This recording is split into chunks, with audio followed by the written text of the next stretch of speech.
Hotel ಮತ್ತು ರೆಸ್ಟೋರೆಂಟ್ಗಳು ಗ್ರಾಹಕರಿಂದ ಎಲ್ಪಿಜಿ ಶುಲ್ಕ ಅಥವಾ ಇಂಧನ ವೆಚ್ಚ ವಸೂಲಿ ಎಂಬ ಹೆಸರಿನಲ್ಲಿ ಹೆಚ್ಚುವರಿ ಹಣ ಪಡೆಯದಂತೆ ಕೇಂದ್ರ ಗ್ರಾಹಕ ಸಂರಕ್ಷಣಾ ಪ್ರಾಧಿಕಾರ ಕಟ್ಟುನಿಟ್ಟಿನ ಸೂಚನೆ ನೀಡಿದೆ. ಹೋಟೆಲ್ಗಳು ಕೇವಲ ಮೆನುವಿನಲ್ಲಿ ತಿಳಿಸಿರುವ ದರ ಮತ್ತು ಅನ್ವಯವಾಗುವ ತೆರಿಗೆಗಳನ್ನು ಮಾತ್ರ ಬಿಲ್ನಲ್ಲಿ ಸೇರಿಸಬೇಕು.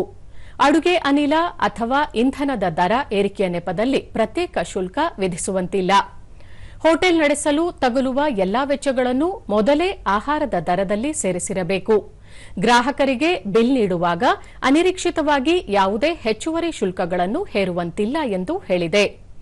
ಈಗಾಗಲೇ ಜಾರಿಯಲ್ಲಿರುವ ಸೇವಾ ಶುಲ್ಕ ಮಾರ್ಗಸೂಚಿಗಳನ್ನು ತಪ್ಪಿಸಲು ಹೋಟೆಲ್ಗಳು ಈ ರೀತಿಯ ಹೊಸ ಹೆಸರಿನ ಶುಲ್ಕಗಳನ್ನು ವಸೂಲಿ ಮಾಡುತ್ತಿರುವುದನ್ನು ಪ್ರಾಧಿಕಾರವು ಗಮನಿಸಿದೆ.